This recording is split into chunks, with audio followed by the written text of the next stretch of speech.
Yeah, I know it's already been a while since this movie was first released, and I've been putting it off for a while, but I don't want to delay it any further because I just couldn't bear to not talk about it.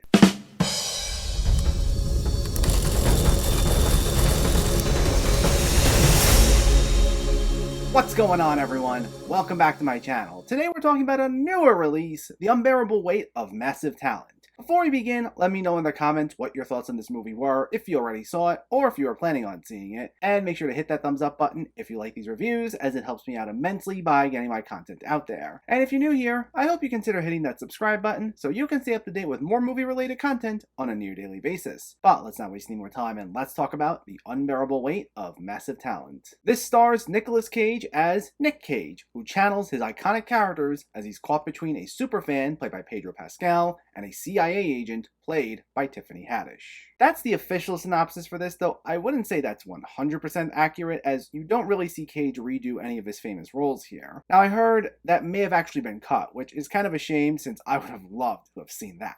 But anyway, this is written and directed by Tom Gornikin, and it hit theaters back in April. And I remember when I first heard this was announced as being in development, like when I first heard the general concept and didn't even see a trailer or anything, this immediately shot to one of my most anticipated movies, period. It was on my most anticipated movies of 2021 when it was initially supposed to be released then, and when I got delayed to this year, it was also on my most anticipated movies of 2022. Because this felt like a movie that was just made for me. I've always been a big Nicolas Cage fan, even when it was cool to just constantly make fun of the guy when he was doing nothing but low-budget direct-to-video action movies. I always thought he was still a great actor. I loved his older stuff. I thought he did a lot of good films through the 2000s, and I'm happy to see that he's made this comeback with these cult films like Mandy, Color Out of Space, and Mom and Dad, while also starting to get back into more weighty, dramatic films like Pig. And there's pretty much references to nearly every single stage of Cage's career here. If you've also been a longtime fan of Cage, or are at least familiar enough with what he's done through the various stages of his career, you'll be happy to see all the little callbacks, Easter eggs, and references thrown in there.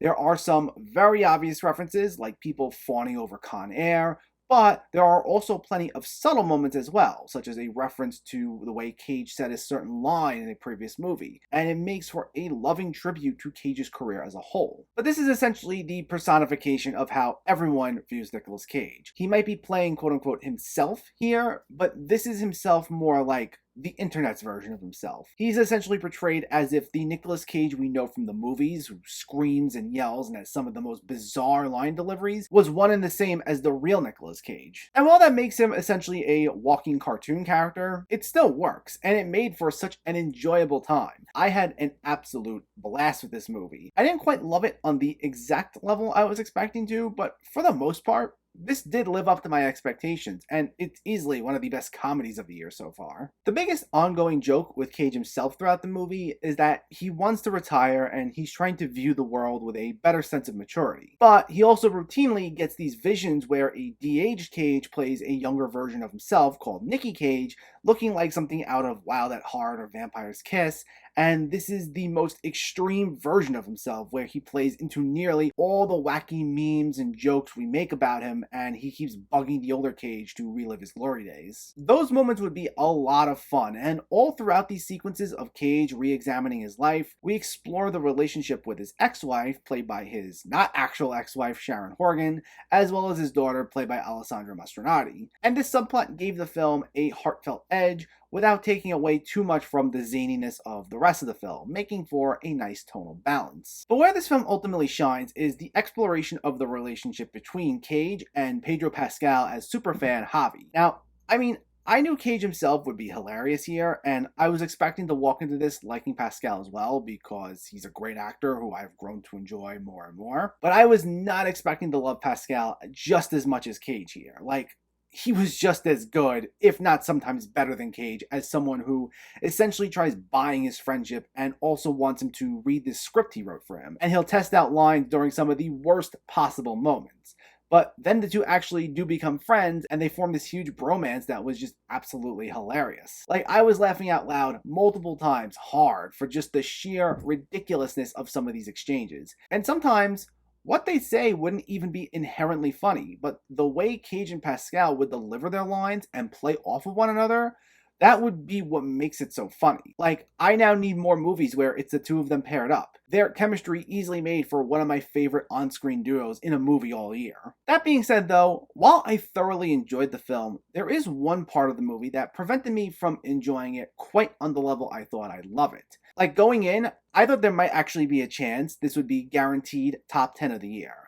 But it's gonna fall short of that, unfortunately. And that's due to this CIA storyline with Tiffany Haddish. Now, I like Tiffany Haddish in general, and she's fine here. And you also have Ike Barinholtz as her partner, and he's also okay as well here. And they both can be very funny, and they have some amusing moments throughout this. But their storyline doesn't exactly gel with the tone of the rest of the film, because the rest of the movie is essentially a giant walking meme that usually goes for a lot of absurdist humor when exploring the bromance between Cage and Pascal, or the references to Cage's career. And even with the inclusion of the family story arc, even though that gives the film a lot more heart, part of that storyline is still played within that absurdity, so it still fits in nicely with everything else. This, however, felt like the most run-of-the-mill, generic aspect about the film. A lot of the dialogue given to Haddish and Barinholtz felt clunky, their exchanges with Cage just aren't as sharp as the rest of the film, and there's really nothing unique done with these characters, nor do we explore any wild territory with them. They feel like they're just there to try giving the film more stakes and introduce all this additional conflict, and I don't even think we really needed all that. At least not to the degree that we got it here. I mean, if you remove them all together and just made this strictly a low-stakes, character-driven movie about this friendship and this retrospective of Cage's career, I think it would have worked just as fine, if not better, for just how well Cage and Pascal go together. Like, I don't think every movie necessarily has to be so grand in scale or so high in stakes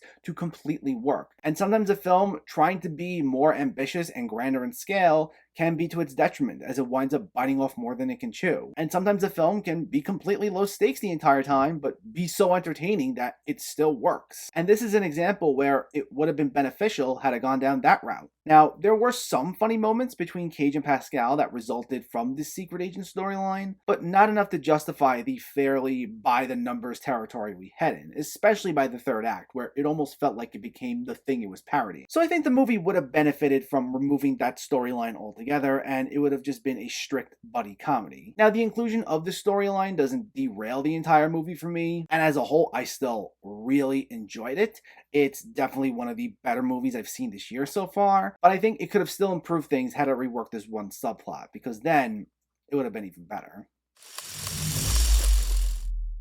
The Unbearable Weight of Massive Talent is an absolute blast, acting as a fun tribute to Cage's career that longtime fans will certainly appreciate. And while Cage himself is hilarious, one also can't forget just how on point Pedro Pascal also is here, with the two making for one of the best on-screen duos I've seen this year. While it is held back very slightly from its generic secret agent subplot, it's still mostly a wild, absolutely absurd time with a lot of laughs that you definitely don't want to miss. The Unbearable Weight of Massive Talent gets an 8.5 out of 10.